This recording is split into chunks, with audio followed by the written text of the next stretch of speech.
I think I'll start by saying that I am a solidarity activist.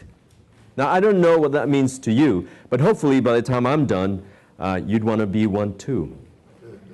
And, well, I'll start at the beginning, like all of us start. I had no choice about who I was, where I was born. I'm the son, a child of parents of two different countries, lived in various countries. I never really belonged anywhere. As far as those people were, wherever I am, I don't really belong. And but an interesting thing was that wherever I went, when we lived in America, I was welcomed. I was different, and that meant I was interesting. So my differences were very interesting to people. I was always very welcome, very embraced. It was a great adventure for me. And then we moved to the States permanently, and everything fell apart. Because you see, when I came here, I became an immigrant. And it turns out that's not such a good thing. Who would have thought?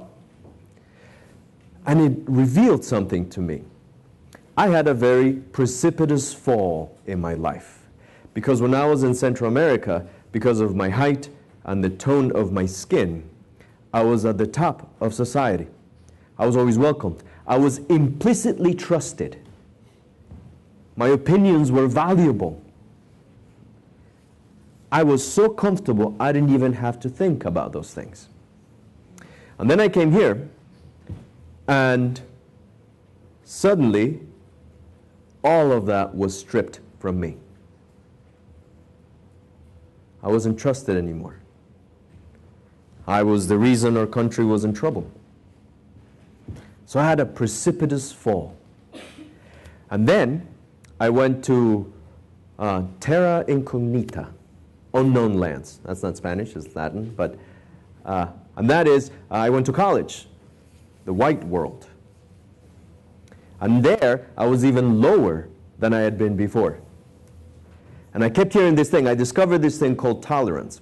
And I kept hearing about it. So I went to the dictionary to figure out what tolerance really meant. And it said the ability or willingness to tolerate, particularly opinions or behaviors one disagrees with. So I thought, well, that's not really welcoming. I am being tolerated by people. Doesn't feel very good, especially when I was the one doing the tolerating before. It was a huge fall, and it was terrible. And then it reminded me of something I was reading. So in this read, this is something Churchill said about the struggle in the early 40s. He said, now, this is not the end. This is not even the beginning of the end. But it is, perhaps, the end of the beginning. And it hit me. Tolerance is a good end of the beginning. See, I think tolerance has taken us as far as it could possibly take us in our country. It has taken us as far as saying, I'm okay as long as you exist and stay from me. If you don't interrupt my life too much, I'm all right. That's as far as tolerance has taken us. And it's wonderful because when we think about where we came from before, tolerance has brought us a long way. But it is just the end of the beginning.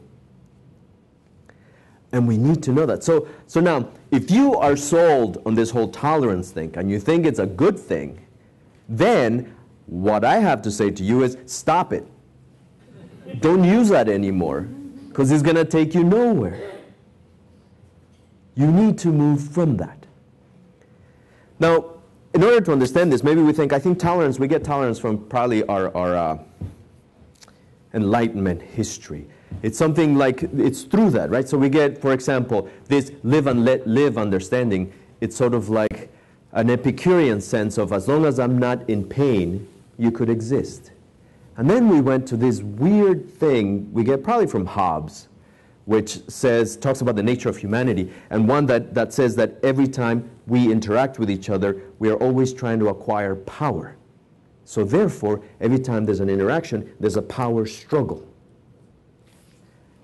And because we're bright, we moderated that a little bit with Kant's reasoning. So we said, well, because we could reason our way out of our human nature of struggle and find ways to deal with our struggles. Maybe this will be easier. We know other people exist. We know they're different from us. We are fully aware that we have trouble every time we interact with each other, but we don't really want to do much about it. Tolerance. And it's taken us as far as it can. So where do we go next? This is where I like to invite you to come with me and discover the wonders of being an activist. But not just any kind of activist, right? Something deeper, more profound, that goes beyond things like, posting "I stand in solidarity with" on your Facebook page is wonderful. Doing the 5Ks, if you run it, great. If you walk it, just as well. And that gets you closer to solidarity, but it's not quite there yet, see? So maybe the way I could explain it is from my past. One of the words you could use in Spanish for solidarity is acompañamiento. That's a long word, right? Acompañamiento. It means solidarity, but if we translate it directly, it means to walk alongside. And I love that because it holds the entirety of the meaning of this thing. See, because tolerance is just the beginning of the end. Tolerance gets us to say, okay, I know it's bad for you. Good luck. But to walk alongside is different. Now, the problem is that if it does not exist in your world, it's very difficult to believe that it actually exists, right? So there are a lot of people who don't think a whole lot of the suffering in our country is happening because it does not exist.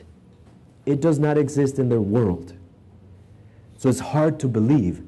Therefore, acompañamiento, to walk alongside, would help those people open their eyes and see what is happening. Walk into the place where these things are actually in existence. Now, how do we do that? Well, let's take this 3-point thing I told you about our enlightenment inheritance and shift it into solidarity, right? So we started with this Epicurean sense of live and let live. And I think we need to grow out of that into a Jesus sense of life. And what I mean by that is that in the teachings, in the philosophical teachings of Jesus, we get this interesting definition of the worth of humanity. Right? Through these teachings, your status, your amount of money, the color of your skin have absolutely nothing to do with your value as a human. And that's what Epicureanism says, I value me above other things, so that's why I live and let live. This Jesus sense of value says, I may have more than you, but I'm not worth more than you as a human being.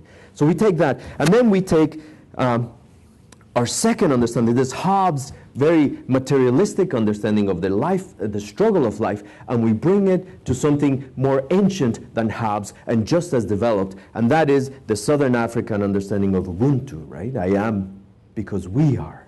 And what that does is that it shifts the struggle from fighting for power against each other to fighting for power with each other.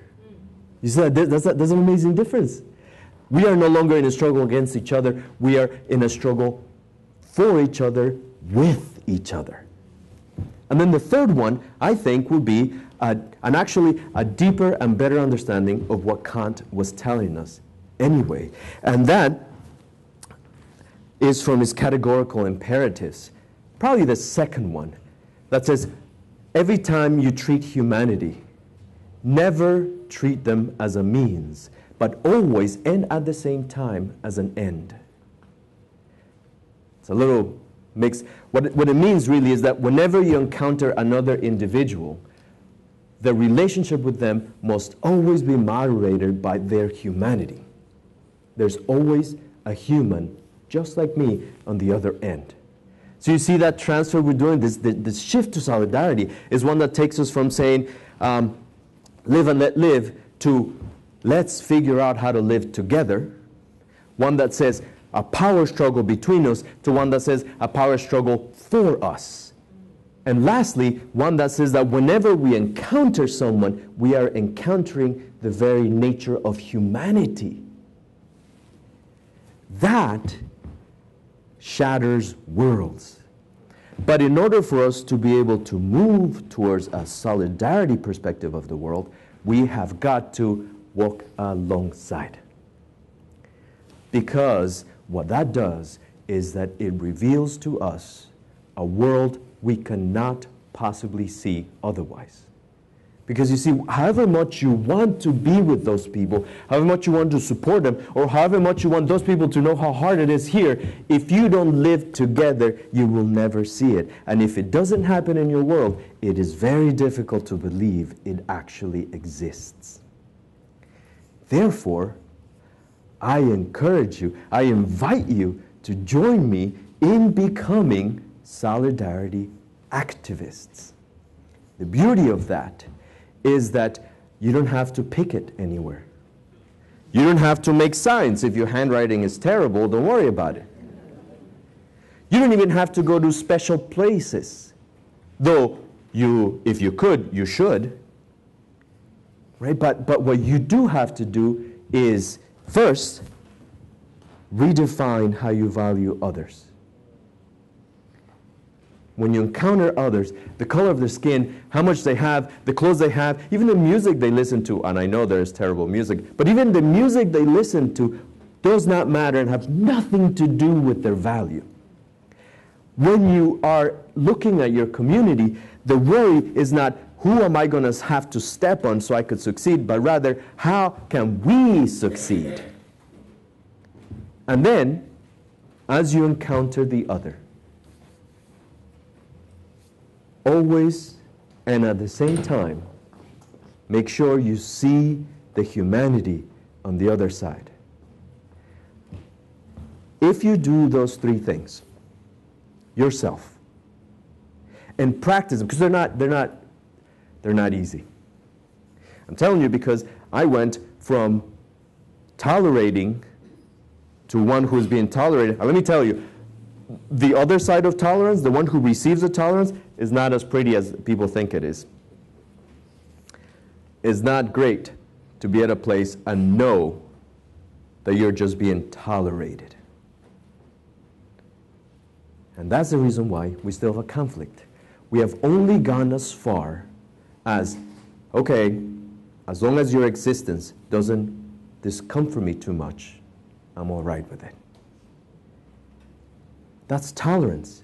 It's beautiful. If you are on the other side of that, like if you think you're better than others, then please walk towards tolerance. But if you're already there, stop it. Stop it. It does nothing for you anymore. Come and join me as a solidarity activist. It'll change your world. And the best part about it is that in solidarity, your world is our world. And that will give us a new land. Thank you.